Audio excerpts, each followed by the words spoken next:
berdasarkan hasil interview kemarin yang kami telah adakan di satu lapangan, di situ akan kami kemarin pelajari menerima yang namanya beban kaki level. Di sini kami akan menjelaskan salah satu bentuk peraga gimana sih beban kaki level itu terjadi dan gimana bentuk reaksi yang terjadi pada satu beban ketika dia menerima gaya cantilever. Jadi cantilever ini di sini kita tahu dulu pada bangunan-bangunan itu ada, bangunan rumah juga ada gitu. Jadi kami kemarin interview di lapangan, yaitu pembangunan rumah, ruko sebagai tempat usaha. Di situ menerima gaya juga beban cantilever. Jadi beban cantilever itu terjadi di luar balok, dari balok ke luar gitu. Biasanya jarak antara cantilever dari balok meter sampai setengah satu meter ke atas itu. Bisa kita lihat di sini sebagai alat peraga kami. Di sini beban cantilevernya masih dalam keadaan nggak ada beban di atas. Namun ketika menerima beban, otomatis nanti dia akan berubah. Dia akan menerima beban, dia berubah gaya. Jadi terjadinya gaya gitu. Terjadinya gaya yang akan terjadi pada beban cantilever. Baik, kami akan peragakan gimana nanti kalau bebannya ada di atas. Dalam dasar kami untuk memperjelas gimana sih beban yang cantilever. Beban cantilever bisa kita lihat dulu kayak gini. Ini balok jadi cantilever itu keluar dari balok. Ketika dia menerima beban, otomatis beban dari sini akan turun. Mari kita lihat kayak gimana bentuk kalau dia menerima beban. Ini di beban cantilever ini kami akan memperagakan sebagai beban yang dia terima di cantilever ini adalah manusia saja. Jadi ketika dia menerima gaya cantilever itu menerima beban, otomatis dia turun gitu. Dia akan turun ke bawah akibat beban dari atas. Kalau itu terjadi karena bebannya terlalu berat. Jadi ketika cantilever itu menerima beban yang daripada ukurannya lebih besar, otomatis dia akan turun. Tapi ketika bebannya sama dari balok ke satu, otomatis dia akan menjadi rata. Oke, di sini nanti saya akan menjelaskan beberapa penjelasan untuk selanjutnya. Sesudah tadi saudara harapan sudah menjelaskan tentang cantilever.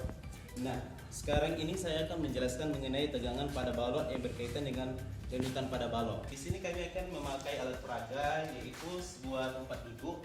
Nah, di sini ada berupa balok dan begitu juga dengan dua tumpuan. Nah, di sini nanti apabila nanti seandainya balok ini kami kasih beban, nanti akan terjadi yang namanya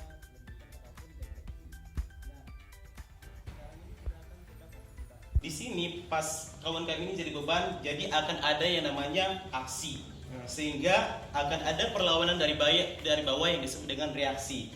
Jadi ketika beban kami ini ataupun aksi kami ini sama besarnya dengan reaksi ataupun masih bisa ditahan oleh reaksi ini, maka si balok ini akan tetap pada posisi aman ataupun tidak patah ataupun tidak crack dia.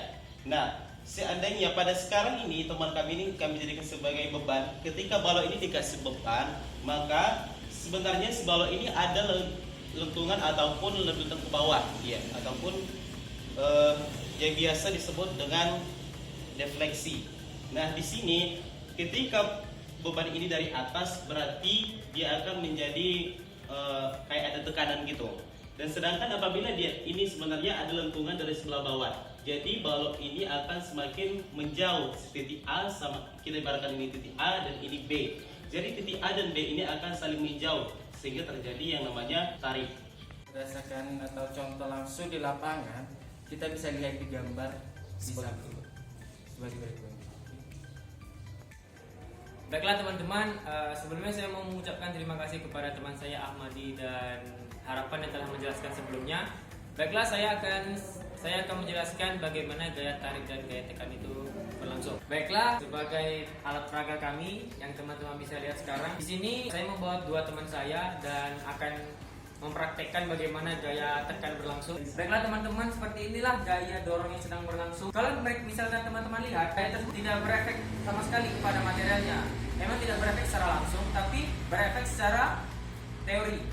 Jadi ketika misalkan dalam suatu material ini tidak akan terjadi apa-apa, sebenarnya akan nampak ketika suatu gaya itu lebih besar daripada material tersebut. Kalau misalkan aksi dan reaksi pada gaya tarik tersebut itu seimbang dengan gaya material, maka tidak akan terjadi apa-apa. Tapi sebaliknya, kalau misalkan aksi dan reaksi pada gaya tarik tersebut lebih besar daripada gaya materialnya, maka material tersebut akan memanjang dan selang berlangsung material tersebut akan mengalami patah di bagian tengah.